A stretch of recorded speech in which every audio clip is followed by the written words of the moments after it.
요즘에 저를 좀 사칭하는 불법 리딩방이나 텔레그램 또 단톡방들이 굉장히 좀 많아지고 있는데 각별히 여러분들이 좀 주의를 했으면 좋겠어서 이렇게 좀 영상을 찍게 됐고요. 실제 피해 사례들도 좀 있는 것 같아요. 저는 이런 리딩이라든가 이런 걸 전혀 하고 있지 않거든요. 저를 사칭한 어떤 문자가 온다거나 그런 걸 받으셨을 때는 그냥 무시를 하시거나 꼭 신고를 꼭 해주시면 좀 좋을 것 같습니다.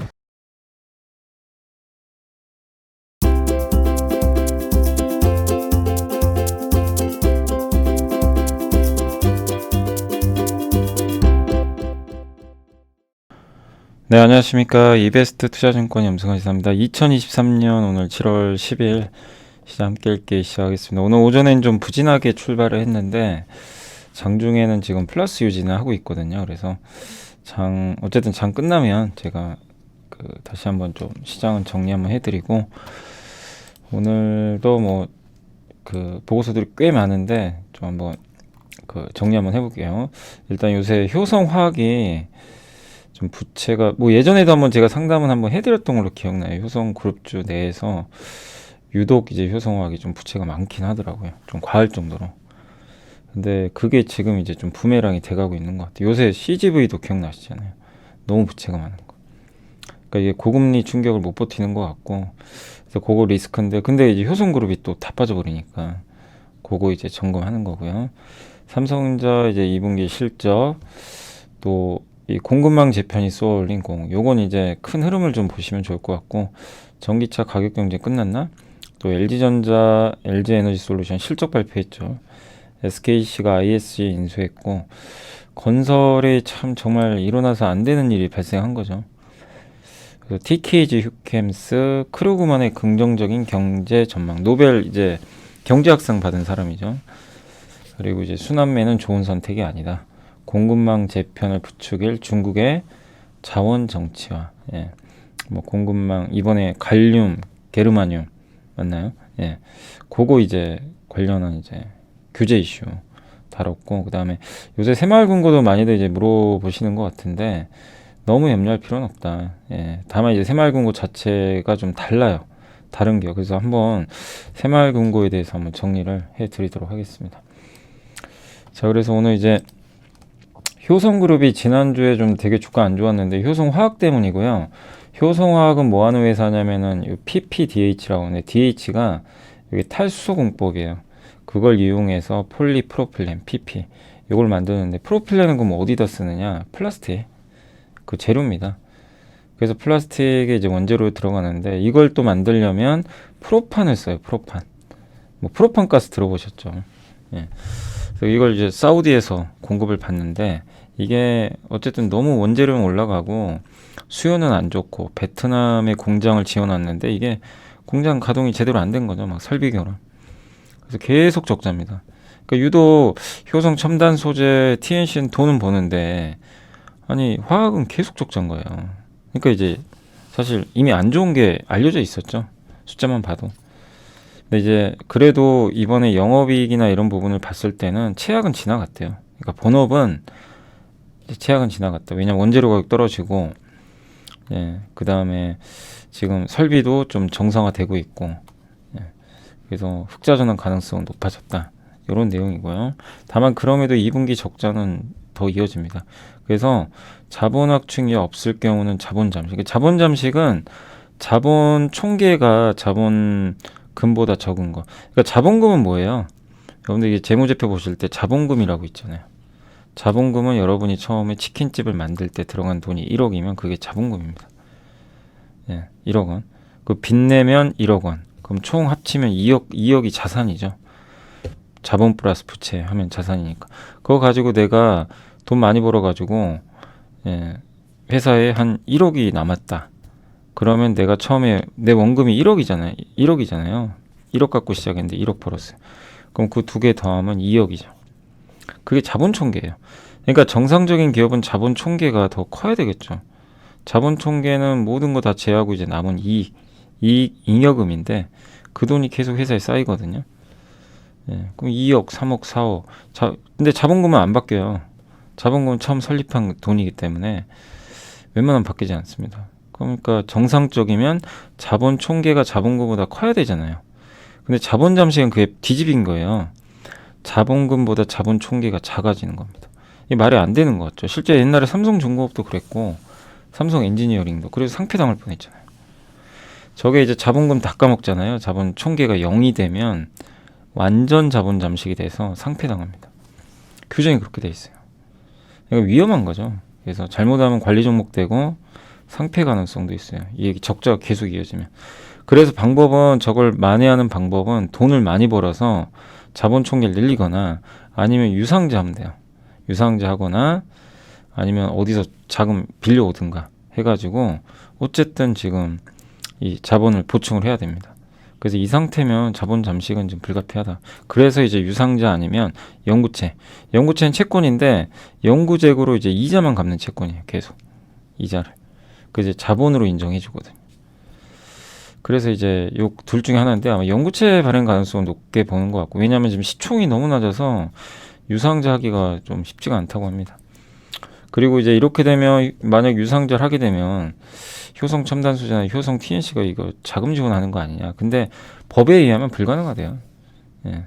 이 계열사들이 하는 거는 쉽지가 않다. 이 상호 출자 그 집단 제한인가요? 거기에 이제 속해 있는 기업이라서 법에 의하면 좀 어렵다. 그래서 이제 동반해서 급락은 했지만 효성 첨단소재 TNC에 불똥이 되진 않을 거야. 근데 이제 시장은 어쨌든 우리가 CJ 그룹 봤잖아요. CJ 그룹이 어떻게 됐습니까? 그냥 무너져 버렸죠. 같이 다 빠져 버렸어요. 그러니까 이제 이걸 한번 본 투자자분들 입장에선 효성 화학이 저러니까 또 무서운 거죠. 예, 그래서 당분간 주가가 드라마틱하게 올라가기는 좀 쉽진 않아요. 지금 분위기가. 그래서 효성 화학에 대한 어떻게 이걸 처리할지가 좀 결론이 날 때까지는 조금 주가 변동성은 나올 수 있지만 법적으로 이걸 뭐 자금 지원은 쉽지 않기 때문에 뭐 너무 우려하지 말자는 그런 내용인 것 같습니다. 그래서 첨단 소재도 이제 그런 이슈들 때문에 좀 빠졌다라고 보시면 좋겠습니다. 그러나 지금 그 이런 효성 TNC는 영업 현황이 순조롭고 첨단 소재도 탄수섬유에 여전히 기대할 게 많으니까 너무 우려할 사항은 아니다라는 내용으로 보시면 좋겠습니다. 아무튼 조만간 효성 화학에 대한 아마 결론이 날 거예요. 뭐 유증을 할지는 모르지만 영구채 발행할 수도 있고. 네. 그래서 너무 부채가 많은 기업은 항상 좀 조심은 하실 필요 있어요. 금리가 너무 높기 때문에. 예. 그게 이제 계속 터지는데, 물론 부채 많은 기업은 많아요. 찾아보면 많은데 돈 버는 기업들은 사실 포스코도 부채 많거든요. 순차익금 꽤 돼요. 근데 포스코 홀딩스 우리가 딱 보고 위험하다고 하신 분이 있어요? 부채 많으니까 포스코 위험해. 아무도 없죠. 왜? 돈을 잘 벌잖아요. 1년에 막 3, 4조씩 버니까. 그러니까 이제 부채가 많아도 내 본업이 단단하면 상관없는데, 이제 효성화학은 그게 아닌 거예요. 본업이 다 까먹고 있죠.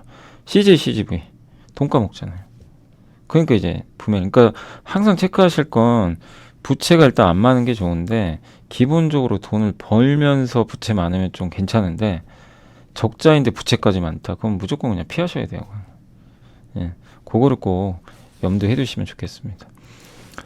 그리고 이제 삼성전자 실적 관련해서 삼성증권의 황민성 이제 유영근 연구원님이 반도체 웨이퍼로 오늘 투입하면 연말에 칩이 되어 나온다. 예, 이런 내용인데, 그러니까 공급은 이미 결정됐다. 올해 공급은 끝났어요. 그러니까 감산했고 더 이상 공급 늘기 어렵고, 예, 그래서 지금 업계 생산은 10% 정도 축소된다. 이렇게 보시면 좋겠고, 수요는 여전히 안 좋아요. 예. 수요가 좋았으면 주가가 많이 올랐을 거예요. 근데 부진하고, 다만 인공지능이 이제 주가를 올린 거죠. 그 마이크론은 일단 올해 DRAM 수요 전망을 좀 더 낮췄습니다. 근데 판매량은 늘고 있어요. 예, 일단은 그동안 공급도 줄였지만 판매는 증가했고, 하이닉스는 뭐 기대보다는 좀 못 미치더라도 30% 정도 중반에 그 판매를 예상을 하고 있다고 합니다. 하반기는 어떨까? 공급이 이미 결정됐고 수요가 2분기 수준을 유지하며 판매 증가는 한 자릿수 중반 이상은 나온다. 예, 중반 퍼센트. 그러니까 뭐 한 7, 8% 정도 성장할 걸로 보는 거죠. HBM 최대 수요는 하이닉스고 먼저 했어요. 그리고 신규 수요 개발, 기획, 제조까지 미리 다 잘 갖췄던 거죠. 삼성은 좀 늦었고, 예, 삼성전자는 이제 그 3분기부터고 마이크론 제일 늦었어요. 예. 마이크론도 AI 수요를 인정을 했죠. 그래서 어쨌든 이 3사 중에서는 AI는 하이닉스가 가장 큰 수혜를 볼 것 같습니다. 그리고 파운드리도 지금 마찬가지인 게 TSMC의 지금 생산 능력이 좀 부족하거든요. 그래서 삼성전자가 3나노에서 아직은 4나노가 주력이죠. 3나노 이제 내년부터 좀 수혜가 예상된다. 지금 미래는 불확실하고 이제 적자를 줄이기 위해서 지금 노력을 좀 해야 되는데, 예, 삼성전자, 그러니까 제가 이게 읽고 나서 든 느낌 뭐냐면 좀 더 액션 취해라. 감산해야 된다. 메리츠의 김선혜 연구원님도 더 감산해야 된다. 지금 이거, 그러니까 뭐냐면 삼성전자에 대한 좀 쓴소리예요. 이거 삼성증권인데 삼성전자에 대해 쓴소리 한 것도 참 대단한 거죠. 근데 뭐 애널리스트가 그런 의사표현을 해야죠. 예, 어찌 됐건 잘 되길 바라는 마음이니까. 그러니까 너무 늦었다. 감산을 할 거면 작년에 있었어야 되는데 삼성이 이제 4월에 발표했잖아요. 그러니까 좀 너무 늦은 거 아니냐. 그게 지금 부메랑이 되고 있다는 거죠. 좀 더 빨리 했으면 모두가 더 행복했을 텐데 그게 좀 늦었고, 근데 여기서 그칠 게 아니라 지금 뭐가 잘못됐는지. 그리고 HBM도 늦었거든요. 명백하게 따지면 이제 하이닉스보다 늦은 거죠. 그죠? 왜냐, 엔비디아는 거의 하이닉스 거 지금 쓰고 있으니까. 그러니까 여기에 대해서 그러니까 너무 중장기 경쟁력 강화만 발표하지 말고 지금 현재 뭐가 문제고 뭐가 잘못되고 이런 거 잘못한 거 인정하고 그거를 해결하기 위한 소통을 해달라. 그 좀 약간 쓴소리를 하신 것 같습니다. 그 저는 뭐 충분히 할 수 있는 얘기라고 생각하고, 근데 27일 날 IR하거든요. 그래서 삼성전자가 어떤 답변할지 모르겠어요. 그때 이제 IR에서 애널리스트 분들 다 가시겠죠.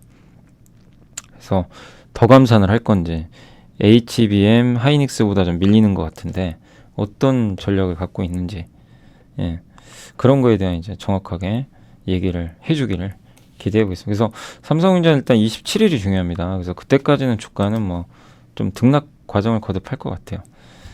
근데 그날 어떤 이제 발언을 해줄지가 관건이고, 그러니까 결국 이거예요. 요게 보고서에 있는 건데 지금 나중이 중요한 게 아니라 지금 현재를 좀 진단을 해달라. 요런 것 같습니다. 지금의 액션, 감산 더하라는 의미인 것 같습니다. 그리고 NH의 나정환 연구원님은 이제 공급망 재편에 쏘아올린 공. 예. 결국 이 흐름인데 결국 이거 뭐 내용 들어보시면 아시겠지만 결국 미국 관련된 기업들이 될 수밖에 없는 거죠. 미국으로 수출 많이 하는 기업들. 공급망 재편인데 중국을 깨버리잖아요. 그죠? 그러니까 펀드 자금도 같이 중국에서 빠져나간대요. 실제. 그래서 중국 비중은 펀드 자금에서 빠지고 다른 나라들이 지금 그 갭을 메꾸고 있는 거죠. 미국은 생산 공장을 자국으로 옮기거나 리쇼어링, 주변국 캐나다, 멕시코, 이게 니어쇼어링, 우방국, 프렌드쇼어링. 우방국으로 옮기는 게 뭐죠? 주로 이제 요즘에 일본에 반도체 공장 짓는 거죠. 그런 게 이제 프렌드쇼어링이죠. 인도에 짓거나. 그래서 이걸 통해서 중국을 다 배제시키는 정책인데, 그래서 지금 현재 중국 비중이 줄어든 부분은 인도가 채우고 있고요. 그리고 중국을 대체할 수 있는 국가 중에 하나가 또 멕시코가 주목받고 있다고 합니다. 왜냐하면 또 가깝잖아요, 미국에서. 그래서 미국은 반도체 등 첨단 기술 보유한 국가를 또 고려해서 한국, 일본, 대만은 이제 고도화된 국가죠. 첨단 기술. 여기를 또 재편하고 있어요. 예. 그래서 한국 비중은 이제 글로벌 펀드 내에서 늘어나고 있다라고 보시면 좋겠습니다. 예. 다만 뭐 물론 엄청 급격히 늘어나는 건 아니지만 점진적으로 늘어나고 있고, 그리고 중국 생산 시설이 완전히 뭐 그 이전되는 건 아니고요. 기존의 첨단 기술 공급망 사슬이 좀 강화된다라고 보고 있는 것 같습니다. 다만 일본은 첨단 반도체 공장이 아예 신설되니까 좀 더 강하게 수혜를 받는 것 같고, 그 다음 미국에다 공장 지어라 자꾸 이러잖아요. 그러니까 이제 앞으로 한국의 최대 수출국은 저도 이 가능성이 높다고 봐요. 역전될 것 같아요, 나중에. 지금 중국 수출 비중이 27에서 19.6%까지 급락을 했어요. 미국 수출 비중은 지금 계속 올라와서 지금 18%. 역전 가능성이 높아요. 중국은 또 한국의 수입도 많이 줄이고 있죠. 여러 이유가 있죠. 뭐 우리와의 관계도 안 좋고, 자기네가 자급자족하고 있고, 경기 또 안 좋으니까 수입 줄이고 있고. 그러니까 뭐 총체적 난국이죠, 지금 중국 같은 경우. 예. 그러다 보니까 우리 한국이 지금 만약에 중국 바라기만 하고 있다, 수출이 옛날처럼. 그럼 한국도 경기가 좋을 수가 없어요. 근데 지금 다행이라고 해야 될지 모르지만 중국의 이 줄어든 부분을 미국이 채우고 있어요. 미국과 유럽, 아세안이. 그리고 또 한 가지가 중국 공장이 어쨌든 이 탈중국을 하면서 다국적 기업들이 어디로 가죠? 저기 인도, 말레이시아, 베트남 쪽에 공장을 지어요. 예. 그러니까 이제 중국으로 갈 물량이 그 나라로 갑니다. 그러니까 중국 수출 비중이 줄어드는 것도 어떻게 보면 당연한 현상이에요.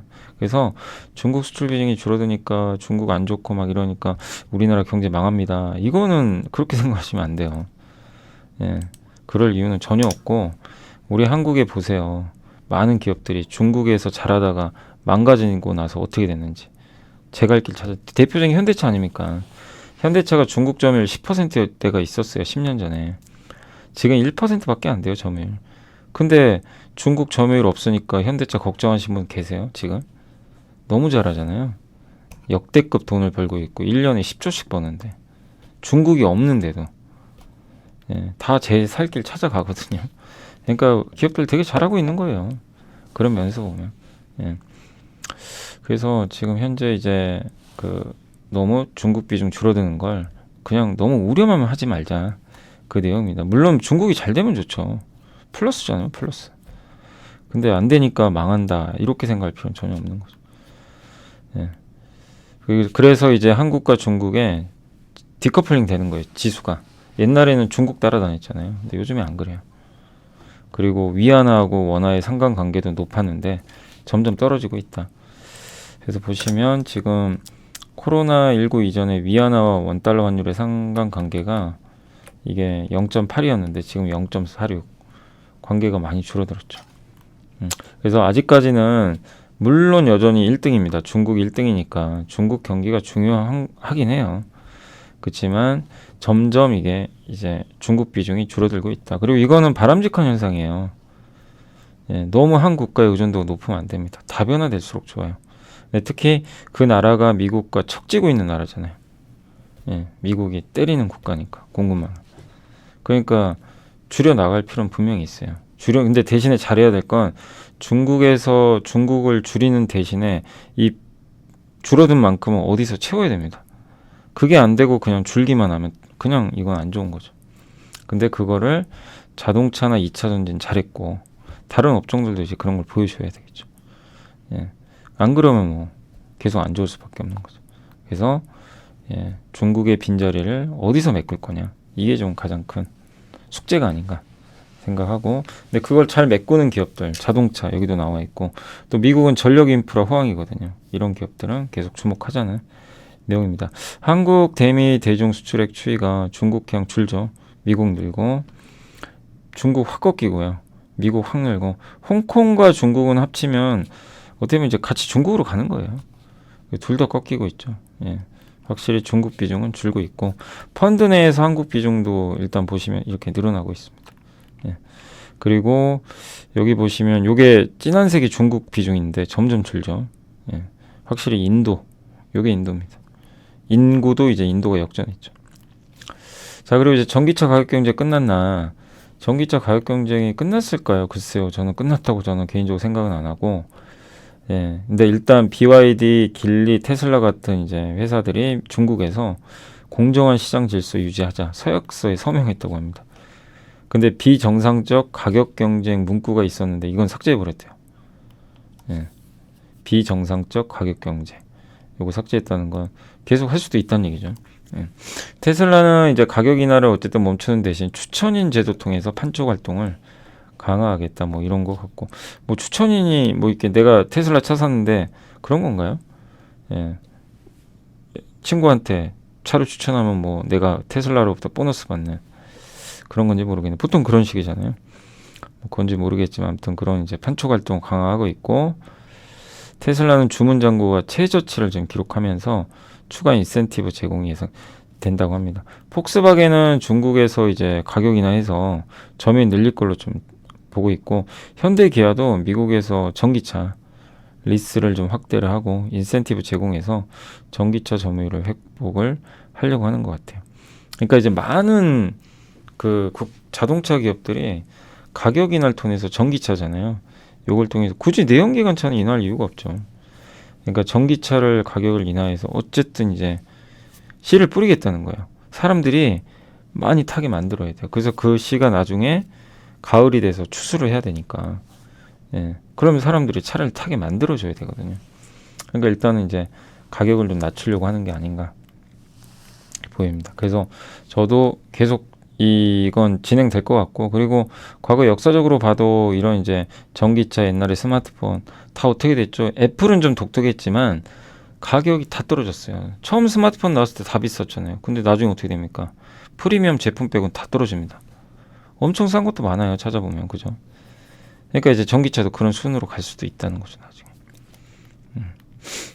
여기 나왔네요. 추천인 제도 활용하면 인센티브 준다고 하고, FS 자율주행 3개월 무료로 준대요. 예. 구독료는 한 달에 한 20만 원 넘죠. 테슬라 계약 잔고가 연중 최저치고, 폭스바겐 가격 낮췄고. 근데 여기서 이제 의미하는 건 뭐냐? 세 가지. 일단 전기차 가격 경쟁 지속된다. 예, 동의하고요. 지속적인 이제 경쟁 우위 요소. 네. 지속적인 이제 경쟁 우위 요소는 원가 경쟁. 그러니까 싸게 만들어야 돼요. 이걸 하기 위해선 기본 조건이 싸게 만들 수 있는 능력. 근데 현대차는 대당 원가가 가장 낮습니다. 글로벌 완성차 중에서. 그래서 유리해요. 그리고 이 원가 경쟁을 하게 되면 그 얼마 전 지난주에 뉴스 나왔잖아요. 폭스바겐이 현대모비스에 배터리 팩 조립하는 거 뭐 맡겼다라는 뉴스 나왔죠. 그거 왜 맡깁니까? 자기가 해도 될 걸. 원가가 싸니까, 저렴하니까. 그게 더. 그러면 우리나라 현대차 그룹의 부품 회사들이 수혜를 받겠죠. 그런 것들을 외주받을 수가 있어요. 지금 환경 자체가. 그러니까 이런 부분들은 한국의 완성차 또 이 부품사한테 유리하지 않아요. 특히 부품사 중에서는 이 배터리 팩을 조립할 수 있는 그런 회사들한테 기회가 많지 않을까, 이렇게 보여지고요. LG전자는 오늘 주가 안 좋았습니다. 일단 최근에 주가 견조했는데 실적은 좋았어요, 사실. 왜냐하면 기대를 숫자는 하회했지만 희망퇴직 때문에 그래요. 이제 인건비 같은 거, 일회성 그거 제외하면 잘 나왔고, 가전은 수요 부진의 이익을 지켜내고 있어서 견조하고, 특히 자동차 전장 부품이 지금 수주도 계속 늘면서 실적이 좋습니다. 그래서 옛날에 수주받은 것 중에 이제 비싼 프로젝트들이 매출이 이제 반영되고, 요새 수주 잔고가 이제 늘어나는데 왜 그러냐면 2025년도에 기억나세요? 어떤 보고서에서 나왔던 내용이지만 2025년도에 본격적인 소프트웨어로 이제 움직이는 자동차 시대가 열려요. 이건 현대차도 얘기했던 거죠. 그럼 그때는 전장 부품이 더 많이 들어갑니다. 그러니까 지금 수주 들어가면 2년 후에 자동차에 들어가서 나오거든요. 그러니까 지금 수주가 들어가야 돼요. 그래서 지금 수주가 쌓이는 거죠. 그래서 전장 부품 시장은 이제 열렸어요. 25년을 겨냥해서 지금부터 시작된 겁니다. 그러니까 큰 사이클로 보시고 길게 보시면 좋을 것 같아요. 일희일비하지 마시고. 다만 이제 LG전자 주가는 당분간 조금 부진할 수 있는 건 이번 2분기를 기점으로 피크아웃 얘기가 또 나왔어요. 하반기 둔화된다. 그러니까 지겹죠, 피크아웃. 근데 피해갈 수가 없어요. 예, 그러니까 전장 부품만 좋으면 좋은데 TV, 가전 뭐 이런 다른 사업부가 픽업 하니까. 다만 그래도 LG전자 외형이 옛날에는 21년 전에 50조, 21년도에는 60조까지 늘었는데 이제는 70조 원대를 바라본다. 예, 전장 부품이 TV를 뛰어넘을 거다. 그러니까 회사가 성장하는 거기 때문에 예, 장기적으로는 괜찮다. LG전자 이게 주황색 선이 전장 부품 이익 기여도 확실히 높죠. 이 진한색이 여기에 이제 가전이라고 보시면 됩니다. 근데 아직은 가전이 메인이죠. 근데 가전은 성장하지 않잖아요. 그러니까 LG전자를 봤을 때 가전만 가지고 투자하는 거는 어려워요. 가전이 뭐 성장해봐야 얼마나 하겠습니까? 그죠? 성숙 산업인데. 그래서 저 이제 자동차 부품, 저게 이제 수주 잔고가 100조 원. 예, 올해 넘어갈 거라고. 작년까지 80조 원이었거든요. 그러니까 올해 넘긴다고 보는 거죠. 왜냐 25년도는 더 필요하니까. 그래서 올해 수준은 더 늘어날 것 같고. 예. 그래서 실적은 이제 이렇게 좀 좋았는데 일회성 제외하고 요것 때문에 그렇습니다. 하반기 실적도 나오고. 그러니까 지금 또 야, 어차피 하반기 빠질 거 에이, 정리하자. 이런 또 심리도 있겠죠.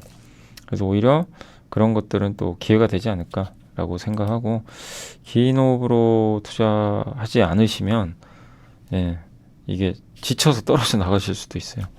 그렇게 보시면 좋겠고. 근데 이렇게 길게 볼 수 있는 이유는 수요가 증가하는 산업이 있잖아요. 예, 그죠? 그래서 가능한 것 같습니다. 메리츠증권의 노우 연구원님은 이제 2분기 잠재 실적은 좀 부진했습니다. 예, 이렇게 실적은 잘 안 좋았어요. 예상보다. 그러니까 내용도 그렇게 좋다고 할 수가 없어요. 왜냐하면 주요 고객사들 전기차 판매가 부진했고 금속 가격도 하락했는데 이게 금속 가격이 떨어지면 원재료 가격이 이제 떨어지면서 배터리 판매 단가가 같이 떨어져요. 거기다가 최종 고객사들이 구매 의사 지연 움직임도 좀 있었고 근데 굉장히 고밸류잖아요, 사실. LG엔솔은 비싸게 거래가 되고 있는데 AMPC 또 보조금까지 받고 있잖아요. 그 보조금도 반영하고 있거든요. 근데 그걸 감안했는데도 실적이 좀 기대 못 미쳤다는 건 좀 아쉬울 수밖에 없다.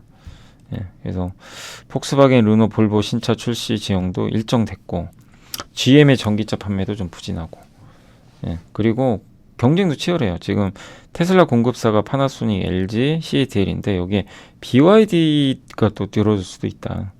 이것도 어쨌든 좀 부담 요인이죠. 다만 이제 테슬라 모델 3 그 인플레 감축법 세제 혜택 가능하고 테슬라형 4680 배터리 양산 내년부터 들어갈 것 같고 또 ESS에 들어가는 LFP 배터리 또 전기차용 LFP 배터리는 아마 테슬라와 협업하지 않을까 이런 호재성 요인들도 많지만 단기적으로는 좀 모멘텀이 좀 떨어질 수밖에 없다라는 그런 의미인 것 같습니다. 그리고 리스크 요인 한 가지가 있는 게 이건 수급적인 이슈인데 좀 주주분들은 이게 진짜로 현실화될지는 저도 알 수는 없는데 이제 약간 우려되는 거는 LG화학이 저번에 LG엔솔 지분 매각한다는 보도 나왔다가 일단 아직 미확정이라 그랬잖아요. 그래서 교환사채 발행을 했는데 지분이 굉장히 많잖아요. 근데 80%가 넘죠. 그래서 여기 메리츠에서는 LG엔솔 지분 매각 가능성을 높게 보는 것 같아요. 왜냐하면 근거가 있어요. 24년도에는 올해는 국내, 내년에는 해외인데 국가별로 순차적인 적용 예정하는 게 그 글로벌 최저한세라고 합니다. 그러면 이제 LG화학이 세금을 내야 된대요. 그러니까 무슨 얘기냐면 그 LG엔솔의 그 공장들이 많잖아요. 뭐 폴란드나 여기저기.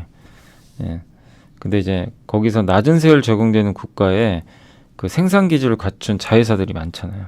특히 폴란드 같은 경우 낮은 세율. 근데 여기에 이제 부과되는 그 최저 한세를 최종 모회사가 납품을 한대요. 그러니까 LG엔솔 자회사인데 LG화학이 내는 거예요. 그죠? 되게 좀 이상하죠. 법이 그렇게 돼 있대요.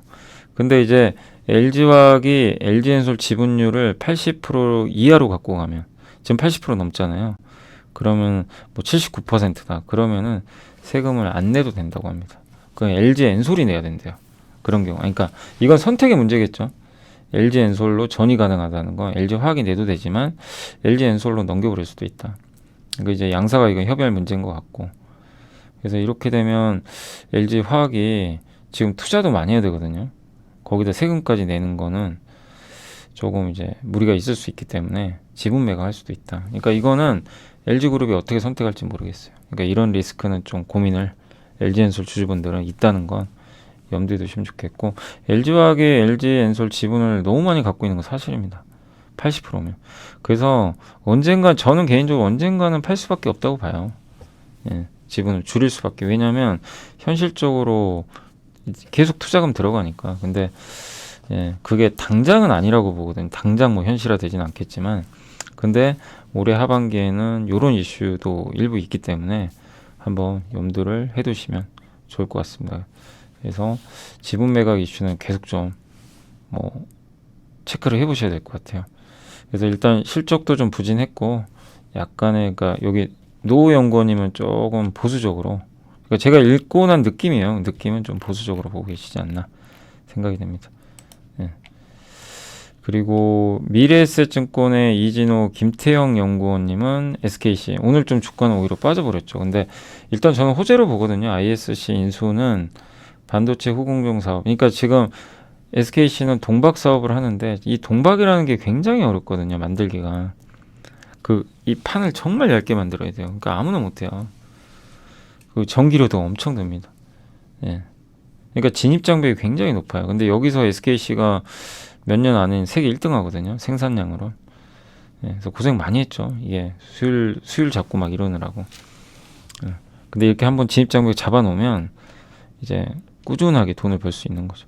근데 여기에 SKC는 안주하지 않고 글라스 기판, 반도체 유리 기판 있죠. 요거 사업하는 거 아시죠? 요거랑 CMP 패드, 반도체 평평하게 이제 해주는 예, 그런 이제 사업들도, 블랭크 마스크, 포토 마스크라 그러죠. 이제 노광 공정에서 회로 그려주는 거, 이런 것들 하고 있는데, 여기에 이제 반도체 후공정 회사 ISC 인수는 뭐 어떻게 보면 이제 시너지 효과를 일으키는 거죠. 예. 그리고 이제 실리콘 러버 소켓으로 테스트하잖아요. 근데 그거는 유리 기판에 적용하기가 또 좋대요. 그래서 시너지 효과 나지 않을까, 이렇게 보고 있는 것 같습니다. 예. 그래서 27년도에 반도체 부문 매출의 6배 성장을 목표로 하고 있고, 경쟁 사양 삼성전자가 이렇게 되면 SCI, ISC, 왜냐 SK로 이제 인수되니까 삼성전자 입장에서 야, 저 ISC 이제 안 쓸래? 이럴 수도 있잖아요. 경쟁사니까. 근데 대체가 안 된다고 합니다. 어렵대요. 세계 1등 기업이에요, ISC는. 그래서 너무 그렇게 그걸 우려할 필요는 없지 않냐, 이런 내용이고, SKC는 어쨌든 기판 고객사가 AMD, 브로드컴, 아마존인데, ISC는 삼성, SK하이닉스, 퀄컴, 인텔, AMD, 브로드컴, 엔비디아. 그래서 ISC는 실제 찐 HBM, 이 엔비디아 그래픽 카드 있잖아요, AI. 요거 진짜 찐 수혜주죠. 왜냐하면 예, 실제 고객사이기 때문에. 근데 SKC 입장에서는 ISC를 인수를 하는 순간 고객사가 늘어날 수도 있잖아요. 그죠? 그걸 좀 노리고 있지 않나 하는 생각도 듭니다. 그래서 일단 좀 좋은 딜 아니었나 라는 생각이 듭니다. 다만 오늘은 주가 좀 변동성이 있는 것 같고요. 신영증권의 박세례 연구원님은 건설, 그러니까 이거 참 문제죠. 광주 아파트 작년에 기억나시죠? 정말 황당한 일들이 너무 많이 발생합니다. 예, 참 무단 구조 변경하고, 예, 콘크리트 강조가 부족했고, 그래서 붕괴 사고 일어났고, 현대산업개발은 이제 재시공 약속을 했고 3,377억 원을 이제 나눠서 반영한다고 했고요. 인천 검당 지하주차장 붕괴 사고는 설계 감리 시공 등 부실로 인해서 전담 보강근을 이제 미설치했나 봐요. 그래서 붕괴 구간 있죠. 여기 지지대인데 여기에 콘크리트가 부족했던 거죠. 그래서 문제가 있었던 거죠. 예. 그러니까 해당 아파트는 제가 무량판 공법이 뭔지는 잘 모르겠는데 보호가 없이 그냥 기둥 있죠. 기둥이 바로 슬랩을 떠봤던데요. 그래서 여기다가 그러면 떠봤더니까 보강군을 필수적으로 해야 되는데 이게 안 들어갔나 봐요. 그러니까 설계 과정에서는 32개의 기둥이 있거든요. 여기에 모두 다 이제 전담 보강근을 넣어야, 그러니까 콘크리트 같은 걸 넣었어야 되는데 이게 15개는 필요하지 않다고 설계를 했나 봐요. 근데 이 중에 이제 15개 중에 임의로, 그러니까 그 중에 다 안 한 건 아니고 임의로 이제 전담 보강근을 설치를 안 했나 봅니다. 근데 그 중에서 해당 주차장 그 위에서 조경 공사하고 있는 와중에 흙을 쌓아놨을 거 아니에요. 이거 이제 이 화종을 못 견뎌서 이렇게 전담 보강근이 없는 그 기둥이 무너져 버린 겁니다. 부실 공사죠, 어떻게 보면. 잘못된 거죠, 이건. 예. 그러니까 사고의 조사 결과 어느 하나 잘못되지 않은 게 없다. 설계도 시공도 감리도 광주 그때 사태와 마찬가지로 콘크리트가 부족한 게 문제였다. 그래서 어쨌든 건설과 관련된 모든 이해관계자가 직간접적으로 책임이 있고요. 그래서 지금 충당금만 5,500억 정도 쌀 것 같고, 근데 이게 다른 건설사에도 부담인 게, 다른 건설사도 지금 이게 계속 이제 조사를 할 텐데, 그죠? 안심할 수 있겠냐 이거죠. 점검도 하겠죠, 계속. 근데 이게 주택 시공 책임 준공 약정 금액이 요 4개사가 48조, 이제 회사 하나당 10조가 넘죠. 근데 만약에 시행사가 잘못해가지고 입주 예정일로부터 3개월을 초과해서 입주가 지연되면 계약을 해지할 수 있고요. 여기에 연체료를 지급하고 또 지체 보상금도 지급을 할 수 있다고 합니다. 예, 그러니까 이런 불확실성이 있는 거예요. 그러니까 지금은 주택건설사들 이익이 중요한 게 아니라 손실 규모 파악이 더 중요하다. 이런 일이 또 발생할 수도 있기 때문에. 그래서 거기에 대한 좀 스트레스가 좀 있어서 주가 상승은 당분간 그렇게 강하기는 좀 어렵다라는 내용인 것 같습니다. 그래서 떨어지는 칼날 잡지 말고 좀 기다리자라는 내용입니다. 그러니까 시간은 걸릴 수밖에 없고요. 이걸 계기로 어쨌든 건설사들이 어쨌든 환골 탈퇴해야죠. 반성할 건 반성하고, 작년에 현대산업개발도 그랬고 올해 GS건설까지 이게 연달아 나왔던 건 문제가 있는 거잖아요. 그래서 어차피 건설 아파트 안 지을 것도 아니고 필요한데 또 대형사로 집중돼 있잖아요. 지금 뭐 아파트 하면 브랜드가 중요하니까. 그 상황에서 다시 한번 기본을 지켜야 된다. 그래서 이걸 잡는데 시간은 걸리겠지만, 근데 많은 기업들이 또 이런 위기를 겪어요.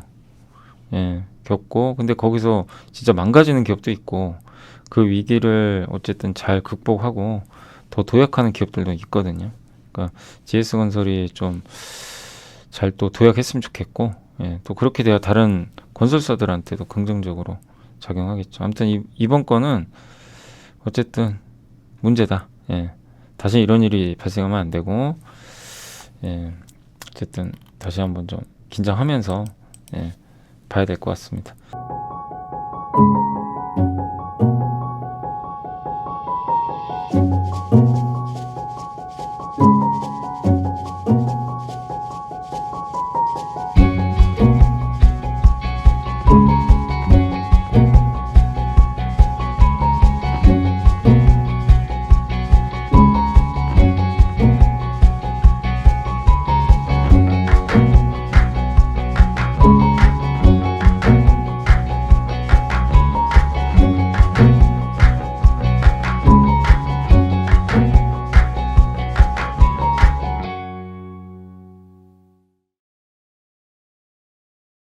자, IBK의 이동연구원이면 TKG 휴캠스 목표 주가 올렸고요. 2분기 실적 좋을 것 같고, 화학주들 요새 안 좋지만 TKG는 좀 괜찮다라는 내용이고, 원재료 가격 떨어졌고, 질산 같은 경우도 내년에도 차별화된 실적 예상된다. 근데 또 한 가지 성장 동력 중에 하나가 아라미드 섬유 있죠. 아라미드 방탄복 같은 데 쓰는데, 이거 원재료인, 우리 예전에 한번 공부했죠. PPD, 이게 국내 제조사 없어서 중국에서 다 수입하고 있는데, 이게 고순도 정제시설까지 갖고 있어서 건설만 하면 빠르게 수입 대체 가능하다. 예, 이렇게 되면 1년에 한 800억에서 1200억 정도의 외형이 증가할 가능성이 좀 높은 것 같습니다. 예. 그리고 또 한 가지가 그 탄소 나노튜브 사업도 하나 봐요. 2차전지. 그러니까 저도 이건 좀 의외였는데, 노르웨이 BCS랑 그 탄소 나노튜브 있죠. 이 사업 관련한 MOU를 체결을 했다고 합니다. 그래서 CO2로 요 나노튜브를 만드는데, 최근 MW 있죠. 예, 멀티월 여러 가지 벽으로 된, 예, 요거 관련 기술을 또 확보했다고 합니다. 그래서 양사가 1만 톤 정도 생산 능력을 확보할 예정인 것 같고요. 예, 그리고 BCS란 기업이 IR에서 여기 이제 이 TKG 홀딩스하고 휴캠스하고 요런 이제 협의를 했다고 합니다. 라이선스 뭐 공장 소유권.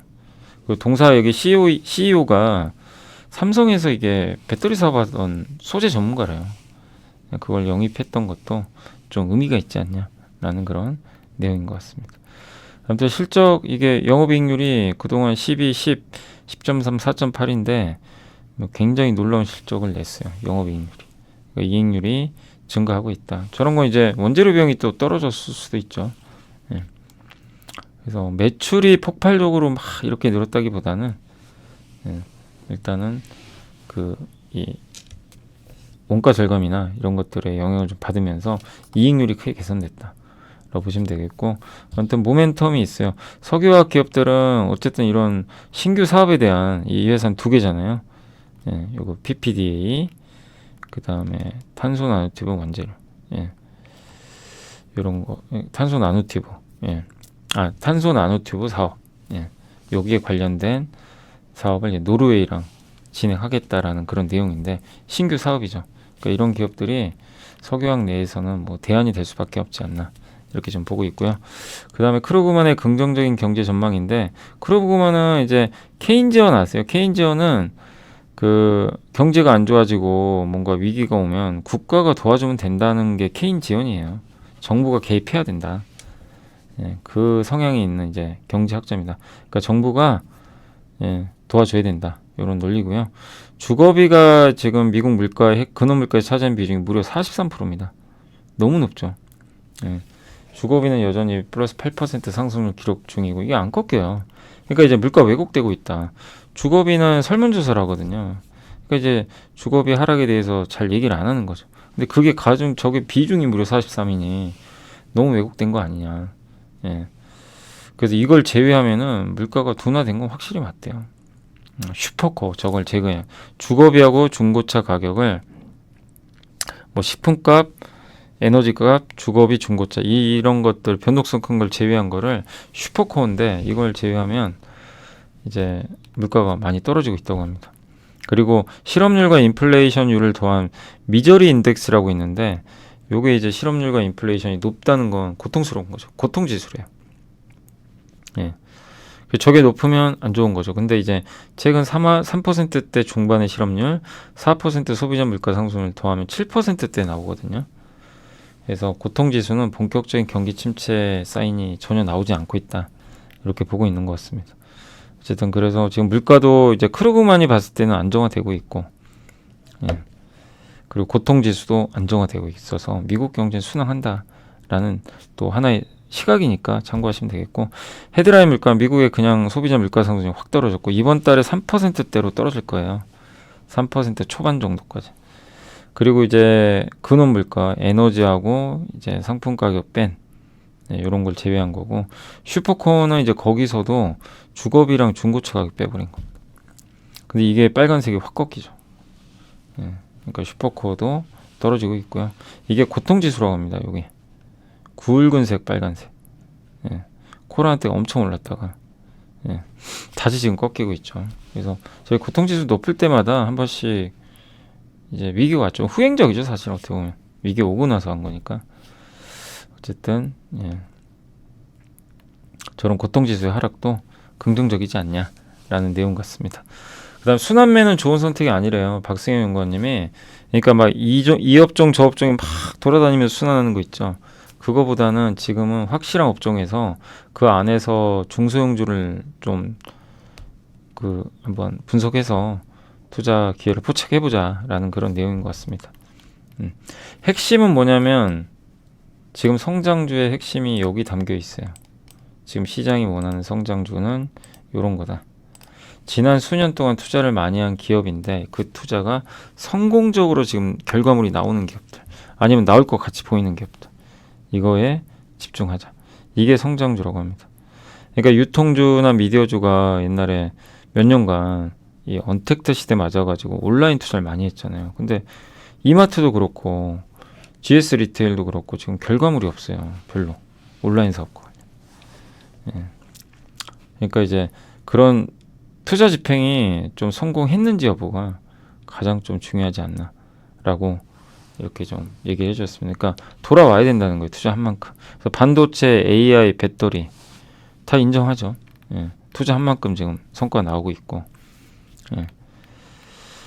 그런 이제 내용이고, 그리고 올해 어떻게 보면 이제 코스닥 지수가 IT가 지금 비중이 한 40.7이고요. 2차전지 소재 포함해서 소재가 9%인데 굉장히 높아진 겁니다. 원래는 헬스케어가 제일 높았거든요. 그 정책도 소부장이 긍정적이고, 일본 수입 비중이 좀 감소했다는 얘기는 일본에서 들여오는 고가 장비나 이게 줄어들었다는 얘기죠. 예, 그래서 중소형주에서는 성장을 보자. 무조건 성장이다. 그러니까 성장이 나오는 기업이 뭐가 있을까? 이걸 계속 보는 거죠. 예, 수요가 증가하는 산업, 꾸준하게 그 안에서 수요가 증가하는데 경쟁은 덜 치열한 거. 그게 더 좋죠. 그게 이제 이익률로 나오거든요. 그런 얘기를 하는 것 같습니다. 결국 순환매도 언제든지 나올 수 있지만 박승영 연구원님 의견은 순환매보다 주도 업종 안에서 머물러 있자. 여기서 차라리 중소형주를 대안으로 삼아서 대응해보자라는 내용입니다. 이게 이제 그 코스닥 구성업종 변화하면서인데, 여기 보면 건강관리가 정말 컸거든요. 옛날에 2018년도에 36%로 1등이었어요. 근데 지금은 IT가 1등입니다. 2등이 헬스케어인데 많이 줄어들었고, 그 다음에 3등이 어디입니까? 예, 소재가 확 튀었던 거죠. 그죠? 예, 9%까지. 저게 이제 2차전지가 커지면서 그런 거죠. 자, 공급망 재편 부추길 중국의 자원 정치화. 7월 3일 중국 상무부가 게르마늄과 갈륨 이제 수출 허가 제한해버렸죠.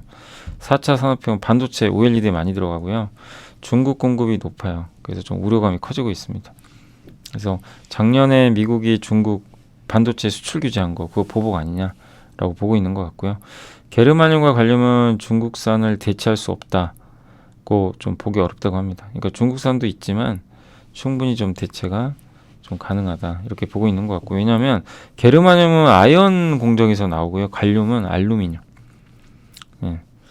그래서 아연은 전체에서 6번째로 제일 많고 알루미늄은 철광석 다음으로 또 많아요. 흔하다는 거죠. 근데 거기서 부산물로 나오니까 만들 수도 있다고 보는 것 같아요. 그러니까 중국의 아연 플러스 알루미늄 재련 능력이 글로벌 1위입니다. 그리고 다른 보복카드 중에 하나가 히토류 수출 통제하는 건데, 이는 오히려 미국 주도의 공급망 재편을 더 가속화시켜서 탈중국의 당위성만 입증할 뿐이다. 이렇게 보고 있는 것 같고요. 어쨌든 지금 미국이 계속 공급망 재편합니다. 또 이런 사태들을 보고 중국이 이렇게 게르마늄하고 야 이거 더 해야 되겠다. 더 다변화하려고 하겠죠. 그래서 지난 6월달에 G7은 모여가지고 PG2라는 정책을 발표를 했다고 합니다. 대만의 침략을 좀 우려하는 그런 이제 부분이라고 보시면 좋을 것 같고요. 표면상으로는 이제 개발도상국에 대한 인프라 투자인데 2027년까지 광산, 뭐 정제련 이런 쪽에도 대규모 투자가 들어간다고 합니다. 광산업은 또 좋을 수밖에 없죠. 그래서 G7 정상회담인데도 인도네시아, 호주, 브라질, 인도가 참석을 했다라고 이제 적혀 있습니다. 아무튼 공급망 재편은 2010년, 15년도에 한 번 있었고 그때 심각한 공급 과잉이 온 적이 있어요. 근데 지금 어쨌든 이제 이 공급망 재편이 지금부터 시작이 된다면 지금 당장 걱정하지 마세요. 지금 당장 뭐 공급망 재편돼서 뭐 어떻게 된다 이건 아니고 시간이 걸려요. 그렇지만 이런 중복 투자, 공급망 재편 이거는요 어딘가에다 뭔가를 만들어야 되잖아요. 그럼 결국 중복 투자가 들어가서 심각한 공급 과잉이 빠질 수 있어요. 몇 년 후에는 아시죠? 그래서 몇 년 후에는 그런 공급 과잉 이슈가 나올 수 있다는 건 조금 주의를 해주시면 좋겠습니다. 근데 그렇지만 지금 걱정할 단계는 아니고 너무 빠르죠 지금 생각엔. 그래서 이게 게르마늄 아연 추출물이라고 보시면 좀 좋겠고, 갈륨은 알루미늄 그걸 이용해서 이렇게 반도체나 여기 들어가는 소재들을 만든다. 그리고 PG2가 이제 출범했던 건데 미국, 유럽이 이렇게 투자를 해서 만든 협의체다. 그래서 기후 변화에 대응하는 게 좀 가장 큰 목적인 것 같고요. 청정 에너지 공급망 발전시키겠다. 이런 이제 내용들이 나와 있습니다. 자, 그래서 이제 원자재 쪽도 한번 설명드렸고 마지막으로 새마을금고 일반 금융회사가 아니다. 이런 내용이고 하나투자의 안소영 연구원님이 그러니까 한번 설명드리면 최근 남양주 동부 새마을금고가 폐업을 했는데 남양주 화도새마을금고 합병했죠. 그래서 이게 이제 뉴스화 되면서 새마을금고의 부실화 가능성이 제기됐거든요. 그래서 이제 변동성이 지난주에 커졌죠. 실제 새마을금고에서 금액이 얼마인지 명확하진 않은데 일단 8천억 정도 얘기도 나오더라고요. 이제 그런 것들을 만약에 팔아버리면 시장이 충격은 일부 받는 거죠. 그래서 그런 부분이 일부 좀 되고 있는 게 아닌가 하는 생각이 들긴 합니다. 근데 어쨌든 새마을금고는 대출을 너무 무분별하게 해줬고 감독 체제가 좀 미흡했어요. 연체율이 지금 6.2%까지 늘어났습니다. 3.6에서 수신 잔고 이제 예금 넣는 거죠. 이것도 빠지고 있고. 근데 가장 큰 거는 부동산 대출을 너무 무분별하게 해줬다. 다른 데는 작년 10월에 이제 레고랜드 사건 터지고 대출 줄이는 분위기였거든요. 근데 이제 오히려 더 이제 공격적으로 영업을 했던 거죠. 근데 그 근본적인 원인은 감독 체제가 미흡해서 그렇다. 이게 왜냐하면 우리나라 금융회사들은 금감원이 감독하잖아요. 새마을금고는 어디냐면 행정안전부가예요. 행안부가. 그러니까 금감원의 소관이 아닌 거예요. 인원도 13명밖에 없고 총 자산 280조 이거 금고수 1294개인데 13명이 담당합니다. 턱없이 부족하죠. 근데 금융당국이 이걸 또 직접 개입해서 규제하기도 어렵고 저축은행이나 사무금융은 다 이게 규제를 받고 있는데 여기는 금감원 소관이 아니에요. 그래서 금감원에 연체율 보고할 의무도 없다고 합니다. 여신사 이제 카드 회사 위주로 크레딧 이제 신용 채권 시장의 투자 심리가 이것 때문에 좀 일시적으로 위축될 수도 있다. 그래서 그 새마을금고 대량 예금 인출 위기, 부동산 PF 부실 대출 이런 것들이 사실 지금 계속 좀 문제가 되고 있는 거죠. 근데 이게 위기를 가져올 만큼의 사안은 아니고 새마을금고발로 추정되는 채권 매도 물량이 지난주에 쏟아졌지만 그거 제외하고 다른 카드채 같은 건 오히려 올라갔대요. 채권 가격이. 팔면은 채권 가격이 떨어지거든요. 금리 떨어져가지고. 그러니까 어쨌든 이제 이 신용 스프레드는 여전히 강세기죠. 유지하고 있다고 합니다. 그러니까 이제 이렇게 채권 물량이 쏟아지면 채권 값이 떨어지니까 금리가 오르거든요. 예. 그렇지만 신용 스프레드는 여전히 견조하다 보시면 되겠고, 실질 연체율은 기존 카드 8개사가 1.5, 근데 새마을금고 5.3이나 돼요. 그래서 새마을금고는 다른 금융회사랑 근본부터 다르고 규제 범위에 벗어난 기업이고, 그리고 채권 발행한 주체도 아니고 은행법 적용도 안 받고 있다고 합니다. 근데 다른 기업들은 모두 다 통제받고 있죠. 다른 신용, 이게 어떻게 보면 이제 채권 발행하는 기업들은. 그래서 금융법권에 대한 모니터링 필요하지만 이거를 너무 그냥 과하게 경계를 할 필요는 없다. 이렇게 적으셨습니다. 그래서 새마을금고 연초 이렇게 늘어났고요. 수신잔고 감소하고 부동산 연체율 높아지고 있죠. 그리고 금융업권 연체율은 낮아요. 어쨌든 새마을금고가 높은 거지, 다른 시중, 특히 시중은행이 제일 중요하죠. 이쪽은 여전히 담당하다라고 보시면 좋을 것 같습니다. 자, 오늘 보고서는 여기까지 한번 해드렸고, 오늘 이제 지난주 금요일날 있었던 그 전자공시는 현대중공업이 좀 그 또 삼척, 세척, 초대형 가스 운반선 수주를 좀 따냈고요. SKC가 이제 아까 설명드렸지만 테스트 러버 소켓 업체 세계 1위 기업을 인수를 했습니다.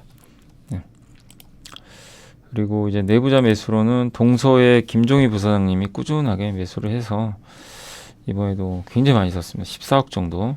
JB금융지주의 송정근 부사장님도 한 5천주 정도를 매수를 했고요. 그 다음에 KTNG 역시 부진한 기업이죠.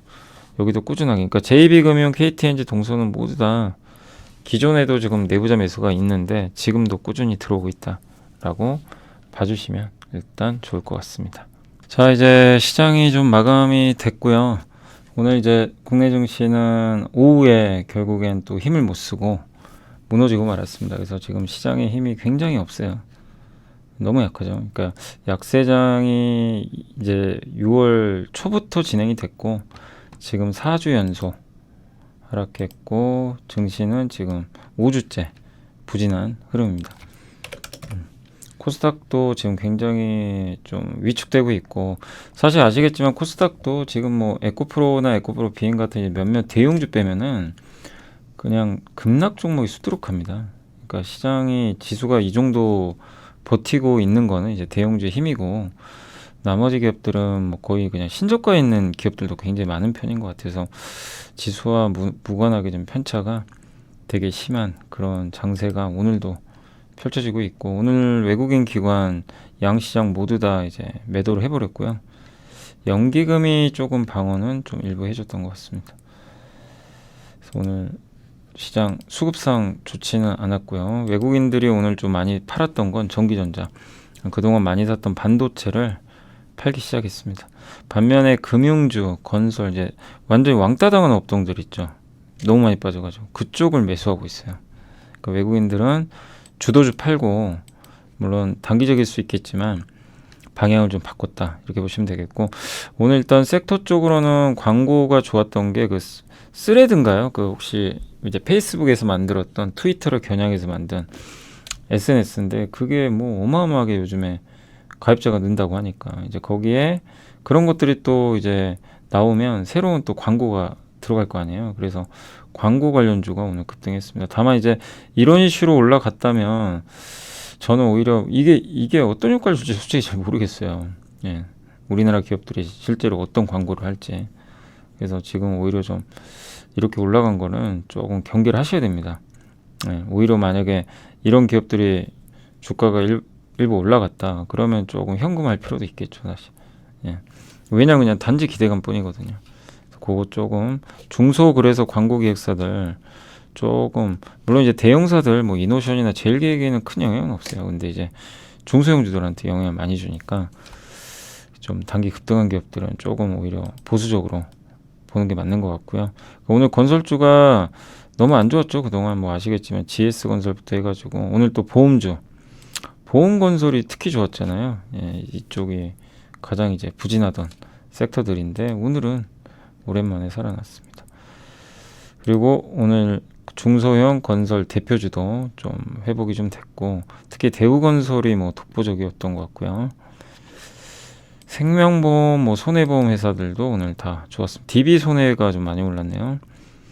현대해상 또 삼성화재도 최근 부진 딛고 급반등에 성공을 했습니다. 여행주들도 오늘은 좀 살아났습니다. 2차 전지 장비는 요새 하나기술이 뭐 정말 굉장하죠. 그래서 13% 가까이 오늘도 좀 급등하는 그런 모습이 나왔고, 이 회사 이제 장점이 그 턴키 수주를 잘하죠. 그리고 임플란트도 임플란트는 덴티스가 많이 올랐군요. 건설기계업종도 오늘 현대인프라코어, 두산박해 이런 기업들의 주가가 좋았습니다. 폐기물 관련주도 좀 괜찮았고요. 오늘 YN텍, 태영건설, 그리고 자동차 대표주는 사실 뭐 KG 모빌리티가 올라간 거지 뭐 이렇게 좀 부진했습니다. 조선기자재 요즘에 분위기 좋고요. 그리고 정유주도 오늘은 이제 S오일이 오랜만에 반등했어요. 그러니까 유가도 이제 바닥 찍은 거 아니냐라고 좀 많이들 보는 것 같습니다. 석유화학도 오늘 효성화학이 어쨌든 이제 오늘은 급등했어요. 정말 기록적으로 폭락했는데 이제 아까도 설명드린 대로 뭐 더 나빠지지 않을 것 같다. 이제 이런 기대감이 있는 거죠. 이제 업황도 좀 돌리기 시작하고, 다만 이제 유상증자는 모르겠지만 뭐 영구치 발행이나 자본 조달은 불가피합니다. 그래서 어떻게 할지가 좀 관건인데, 이제 그게 되면 좀 일부 불확실성 해소가 되겠죠. 그러면 이제 그 계열사들도 조금은 살아나지 않을까 이렇게 좀 보고 있는 것 같고요.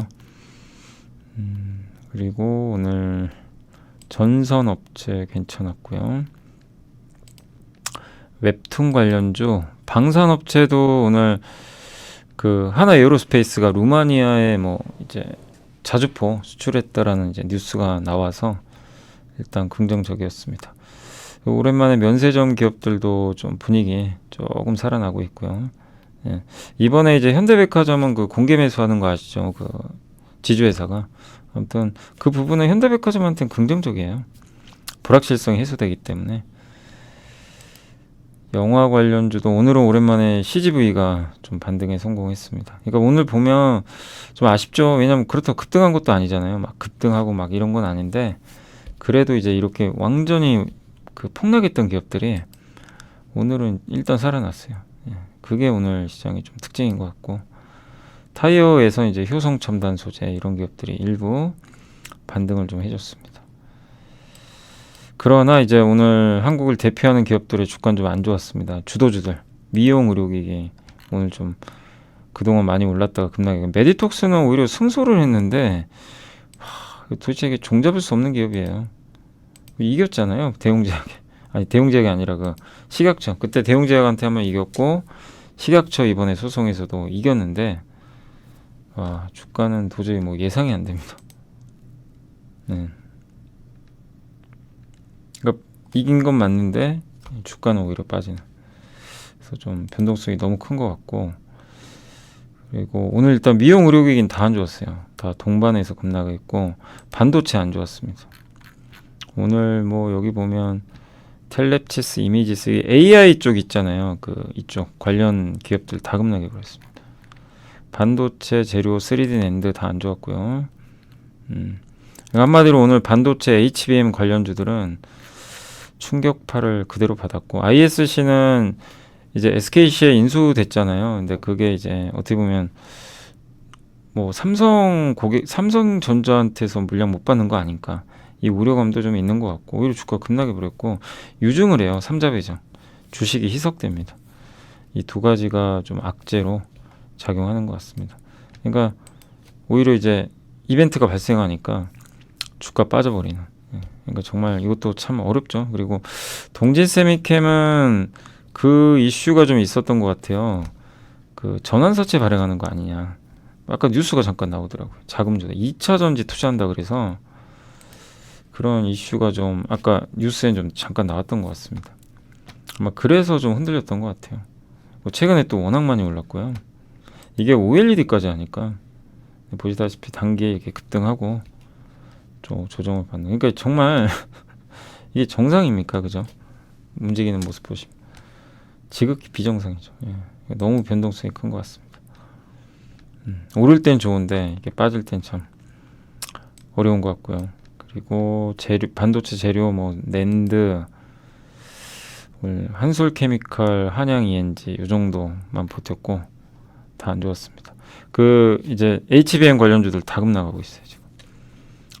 네, 일단 이제 말씀드리고 싶은 건 너무 많이 올랐어요. 많이 올라서 언제든 조정 나와도 그건 이상할 게 없습니다. 근데 관건은 이번 조정을 딛고 2차 랠리가 나올지. 근데 그러려면 삼성전자 하이닉스가 단단하게 버텨야 되는데 당장 삼성전자 하이닉스도 큰 모멘텀이 지금은 없잖아요. 그러니까 조금 반도체는 좀 소강 국면이다. 근데 이런 이제 조정 구간에서 또 앞으로 좋아질 기업들을 잘 선점하시면 되겠죠. 그래서 투자를 못 하셨던 분들은 또 공부를 하셔가지고 기회를 포착하시면 될 것 같아요. 항상 당부드리지만 이렇게 쭉쭉 올라갈 때 그럴 때 각별히 좀 조심을 하셔야 됩니다. 예, 결국 한 번씩은 조정을 받고 가니까요. 2차 전지 오늘 셀은 좀 안 좋았고 LG엔솔은 어쨌든 실적이 좀 좋진 않았습니다. 오늘 IT 대표죠. LG전자도 실적은 괜찮았어요 사실. 근데 이제 전망이죠 앞으로. 전망이 안 좋다 보니까 3, 4분기 실적 둔화된다. 사실 이건 몰랐다고 하긴 참 그런 게, 왜냐면 이게 하반기는 피크아웃 될 거란 얘기들이 있었는데 막상 이제 실적 발표하고 보니까 아까도 말씀드린 대로 LG전자는 결국엔 전장까지 한번 보시면서 대응을 하시면 좋을 것 같습니다. 어쨌든 오늘은 IT도 안 좋았고요. 반도체, 2차 전지 대부분 다 부진했습니다. MLCC 관련주들도 여전히 좋지는 않습니다. 아이폰 관련주도 오늘 프로텍은 좀 올랐네요. BH, 덕산, 네오록스 다 급락해버렸고요. 하이비전 시스템, 이녹스 첨단 소재, LG이노텍까지. 그러니까 애플, 아이폰 관련된 기업들은 오늘 다 주가가 좋지는 않았습니다. 그리고 PCB 업체들도 오늘 대부분 좀 밀려버렸고요. 대덕전자, PI 첨단 소재 할 것 없이 다. 그러니까 어떻게 보면 다 IT 기업들이에요. IT 기업들이 한마디로 지금 이제 업황은 돌리는데 주가가 많이 올랐잖아요. 그 상황에서 좀 매물을 지금 오늘 맞고 있는 그런 상황인 것 같습니다. 종합상사도 많이 빠졌습니다. 둘 다 급락했어요. 대표 기업들. 그러니까 결국 뭐냐면 그동안 이제 시장 주도했던 기업들이 빠지는 그런 상황입니다. 주도주 빠지고 이제 약간 못 올랐던 기업들 올라가는 그런 흐름이 오늘은 좀 펼쳐졌던 것 같습니다. 오늘 그리고 이제 시총 상위 기업들만 한번 좀 말씀을 해드리면, 오늘 일단 이제 많은 기업들이 급락을 했지만 그래도 포스코 퓨처엠하고 에코프로 BM은 대단한 것 같아요. 둘은 여전히 굉장히 단단한 그런 상승을 좀 보여주고 있고, 그리고 오늘 삼성생명 괜찮았고요. 그다음 삼성화재, 오랜만에 SK가 좀 반등해줬고요. 메리츠 금융지주, 하나오션 분위기가 괜찮았습니다. 포스코인터는 급락을 했고, 밥캣, 삼성엔지니어링 많이 올랐고요. DB손해보험, 또 금양도 오늘 올랐고요. HD 현대, 그리고 현대건설 반등했습니다. 반면 그 SKC도 ISC 인수를 했는데 그냥 둘 다 빠져버렸어요. 근데 저는 SKC가 인수한 거는 뭐 괜찮은, SKC한테는 좀 긍정적이지 않나 이렇게 좀 보여집니다. 그리고 GS가 좀 반등해줬고요. 그 ISC도 오늘 어쨌든 이제 엄청나게 그냥 한 번에 폭락했잖아요. 근데 끝났다고 보지는 않아요. 다만 이제 유증을 하니까 3자 배정, 그게 좀 희석이 되고 이벤트가 끝나버렸고, 아까 말씀드린 대로 삼성에서 이거 안 쓰면 어떡하지, 약간 이런 우려. 근데 이게 대체제가 없어요. 전 세계 1등 기업이라. 그래서 요런 좀 노이즈들 해결되면 또 주가는 회복되지 않을까 싶은데, 다만 이제 지금 당분간은 조금 조정이 불가피하겠죠. 농심도 좀 빠졌고, 루닛도 좀 빠졌고요. 그동안 많이 오른 아무튼 2차 전지, 반도체 소부장, 특히 오늘은 반도체가 가장 안 좋았습니다. IT하고 이쪽이 다 충격을 좀 많이 받았다라고 봐주시면 좋겠습니다. 자, 그래서 오늘 이제 시장은 좀 어려웠죠. 예, 지수도 좀 빠진 건 빠진 건데, 예, 반도체 갖고 계신 분들은 오늘은 좀 답답하셨을 것 같아요. 근데 이제 이런 과정은 어쩔 수 없습니다. 예, 영원히 오를 수는 없는 거니까 조정을 얼마나 잘 부드럽게 넘기느냐. 사실 2차 전지도 그랬고 모든 주도주는 어쨌든 조정 다 받고 갑니다. 거기서 이제 탈락해서 무너지면 안 되지만, 예, 이게 좀 쉬어가는 조정이라면 괜찮을 텐데 결국 7월 27일 날 그때쯤에서 또 하이닉스도 그렇고 삼성전자가 IR하거든요. 실적 발표. 이제 그때까지는 좀 소강 상태로 보셔야 될 것 같아요. 삼성전자가 또 어떤 멘트를 할지, HBM에 대해서 투자 얘기를 계속 꺼낼지, 이제 그런 것들에 따라서 소부장 주가들도 좀 변동성이 나올 것 같습니다. 아무튼 이번에 공부는 다 끝냈으니까 한번 또 여러분들이 평소에 관심 있는 기업들이라면 이번 기회에 공부하셔가지고 좋은 또 가격 온다면, 예, 기회로 삼는 것도 괜찮을 것 같고. 그리고 이제 제가 토요일 날 그 함께 배우기 올려드렸잖아요. 근데 거기서 이제 OLED인데 사실 OLED는 수요가 엄청나게 뭐 2차 전지나 반도체만큼은 아니에요. 아시죠? 그건 꼭 인지를 하셔야 됩니다. 수요 성장 산업은 맞아요. 왜냐하면 이제 아이패드랑 자동차, 그 다음에 노트북에 들어가니까. 다만 이제 기존의 그 반도체나 이런 산업들에 비해서는 좀 사이즈가 작죠. 네, 그래서 그건 좀 염두를 해두시고, 어쨌든 이번에 좀 뭐 디스플레이도 공부하셔가지고 그 중에, 그러니까 디스플레이는요 옥석을 잘 가려야 됩니다. 그냥 아무거나 투자하시면 안 돼요. 예, 그러니까 디스플레이 투자할 때 주의하실 거는 그 안에서 잘 골라내야 됩니다. 그래서 그런 것들 또 이제 한번 말씀을 드릴 예정인데, 어쨌든 이제 첫 번째 시간은 제가 기초를 다졌고 이제 결혼식을 좀 비유를 했는데 두 개 만나는 거예요. 만나서 흥분 상태가 되면 이제 빛을 발하는 거죠. 그게 OLED예요. 자체 발광. 예, 그거고 이제 거기에 관련돼서 밸류체인도 알아보고 이제 어디가 좀 어느 쪽이 좀 괜찮은 방향인지 그런 것들 한번 말씀을 한 2주 정도 더 하면 끝날 것 같습니다. OLED도 그렇게 많지는 않고요. 예. 그러니까 풍력과 OLED는 그렇게 밸류 체인이 좀 많은 편은 아닙니다. 그렇게 하고 또 그 다음 또 한번 다음 타자로 또 연결을 해보겠습니다. 또 오늘 좀 힘든 장입니다. 예, 요새 매일 힘드네요. 장도 안 좋고. 예, 고생하셨고 저는 또 내일 뵙겠습니다. 감사합니다.